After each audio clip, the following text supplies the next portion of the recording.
चांगली चांगली माणसं सुद्धा ते म्हणतात आमचं जेवण चांगलं आहे, आमची लाईफस्टाईल चांगली आहे, आम्ही प्राणायाम ध्यान करतो, पण हा रोग का बरं आला? तर मनोदैहिक रोग आहेत बहुतेक सगळे.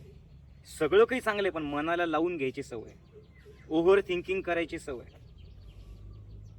कुठलीही गोष्ट घडून गेली तरी सुद्धा त्याच्यातच अडकून बसायची सवय. मग सतत टेन्शन, सतत ओव्हर थिंकिंग, सतत मनाला लावून घेणं, आणि एक नकारात्मक शब्द कुणीतरी बोलून गेलं तोच पकडून ठेवायचा आणि त्याच्यावरतीच विचार करत राहायचा. त्याच्यानंतर हजारो चांगल्या गोष्टी घडल्या, तुम्ही अडकला तिथेच. याचा परिणाम तुमच्या जीवनावर होतो. हे सारखं सारखं सारखं करत राहिलं तर ती तुमची सवय बनून जाते आणि मग तुम्हाला असं वाटतं की बस आयुष्य फक्त दुःखच देतं. असं काही नाही.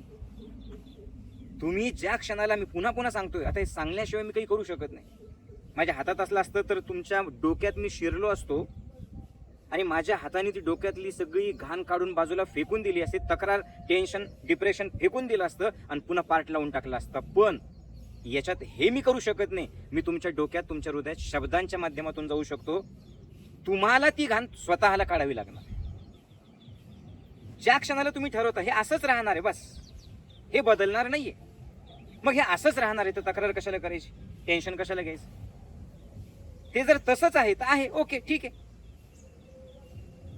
ज्या वेळेला तुम्ही आनंदात जगण्याचं ठरवता त्या क्षणापासून कुणीही तुम्हाला आनंदात राहण्याशिवाय रोखू शकत नाही. निर्णय तुमचा, पण त्या निर्णयाचा परिणाम सुद्धा तुम्हालाच भोगावा लागणार आहे, एवढं लक्षात ठेवा. आणि तक्रार न करता आनंदात जगायला सुरुवात करा या क्षणापासून.